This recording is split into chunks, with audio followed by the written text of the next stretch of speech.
Yung ano, yung Makabayan Black, bakit takot na takot 'to sa ano, confidential funds, no?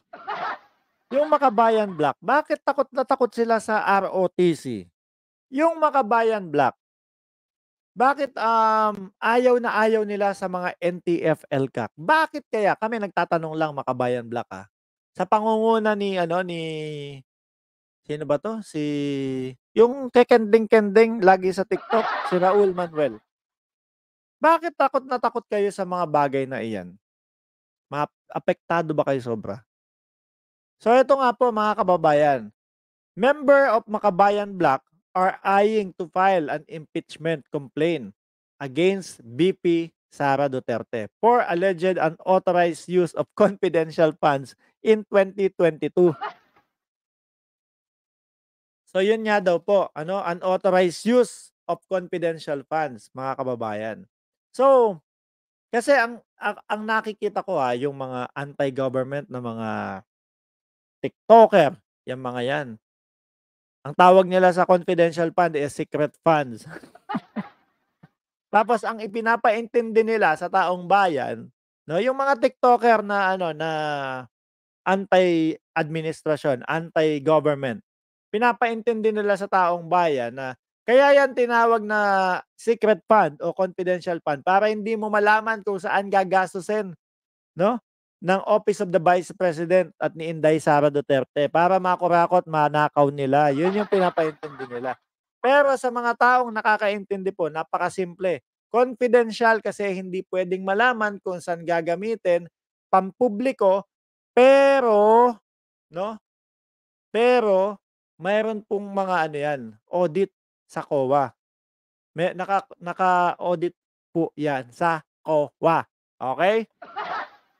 So, confidential fund, paulit-ulit ko na lang inaano 'to, tinatalakay 'to. Confidential fund kasi kunyari, 'pag hindi confidential, 'no, meron silang gagawing misyon, "O eto ang mission natin, ganito, bla, bla, bla." Ang BP natin pupunta sa isang lugar na liblib na kumbaga mga kabundukan para abutin ang ating mga mamamayan doon na talagang hirap abutin ng tulong. So, bago pumunta si BP diyan, 'no, ipapasiyasat muna 'yan. Ay, aalamin po muna 'yan lahat. Meron bang mga terorista dito, mga ganyan. Meron bang mga makabundok dito, mga ganyan. Na 'pag nakita si Inday Sara Duterte, 'no, biglaan, baka rat-ratin na lang 'yan. So ngayon po yung confidential fund, doon po gagamitin 'yun. At the same time, 'no, pati sa DepEd po mga kababayan, para po gamitin yung confidential fund para hindi hindi malaman nung mga minamanmanan nung mga tao na minamanmanan pala sila. Yung mga tinutukoy po natin dito, mga bossing, ay yung sino? Di yung mga nagre-recruit po sa mga ganyan. Ngayon, kaya takot na takot sila, hindi ko alam, sila tanungin mo. Pero kung iaanalisa mo po, may makulit dito sa likod ko. 'No? Kung inaanalisa mo po mga kababayan, iisa lang po yung mga kinatatakutan nila, confidential fund, NTF-ELCAC, ano pa, ROTC, yung mga related, 'no, doon sa mga makakaapekto doon sa pagre-recruit ng mga estudyante. Hay, ang pogi mo naman, aalis ka ba? Oh, yun yung mga kinaayawan nila. So sa tingin ko po mga kababayan, itong mga sinasabi nila na na ipa-impeach ang ating Vice Presidente, napakalabo po na mangyari at imposible po na mangyari mga bossing. Kasi suportado at mas naiintindihan po ng majority ng Pilipino. Hindi kagaya ng mga TikToker do'n, secret fund para manakaw, para hindi maipaintindi. Baka nakakalimutan niyo, 'no, nakalista pa din sa COA yang confidential fund at may pagpapaliwanag sila do'n. Confidential sa taong bayan upang hindi masunog yung kanilang ano, yung kanilang misyon. Gano'n lang 'yon, 'no, nanakawin kasi ni Sara Duterte yang ano, yang confidential fund. So, mga nag-iimbento na naman 'tong mga 'to. Kaya nasasabi natin mga bossing, ay pati yung camera ko.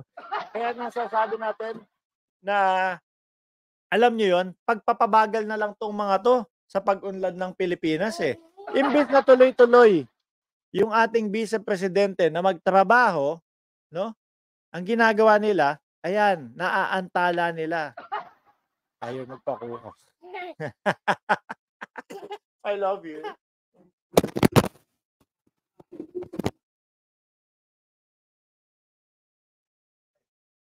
Ayun, pasensya na. Pasensya na po, nakakaantala na lang sila, mga kababayan, doon sa ating Vice Presidente. Ay, dapat matapos na din 'tong mga 'to, eh. Alam niyo po yung mga ang sinisisi ko kung bakit mga nakaupo 'to, yung mga botante po na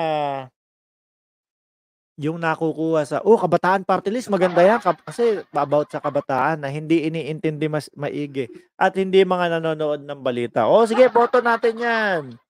Yung mga tao na hula-hula na lang, bayan muna, ang ganda nun, bayan muna. Hindi kinikilala kung sino yung mga nasa likod at kung ano yung ginagawa ng mga nasa likod na yun.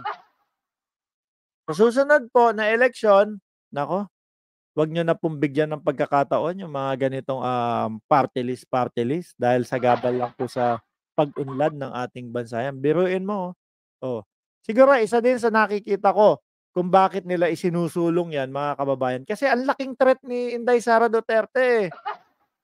Ang laking threat doon sa mga taga-bundok. Tapos ang laking threat ni Inday Sara Duterte ng ating Vice Presidente doon sa dilawan na tatakbo, kung sino man yung dilawan na tatakbo na yun.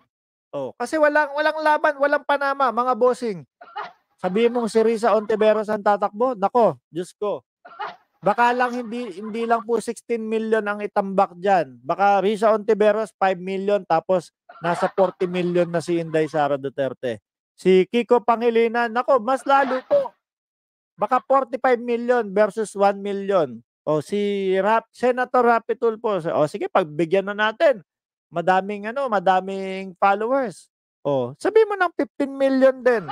Dahil kung meron siyang 20,000,000 followers, 'no, hindi naman lahat 'yun okey sa kanya, hindi naman lahat 'yun, nasa hustong gulang, hindi naman lahat 'yun botante. Sabihin mo ng 15,000,000 tapos 32,000,000 ulit si Inday Sara Duterte. Wala po.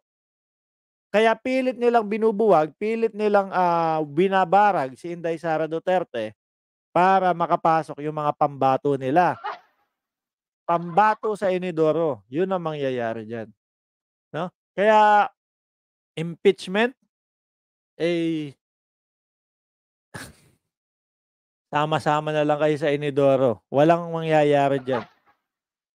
Napakalakas po ni Inday at alam ng taong bayan na talagang totoong nagtatrabaho si Inday Sara Duterte para sa ating mga Pilipino. Kaya yang pa-impeachment niyo na yan, baka tatatlumpu lang kayo diyan. Wag niyo nang aksayahin yung panahon ninyo, matulog na lang kayo sa bahay ninyo, 'no, lalaki pa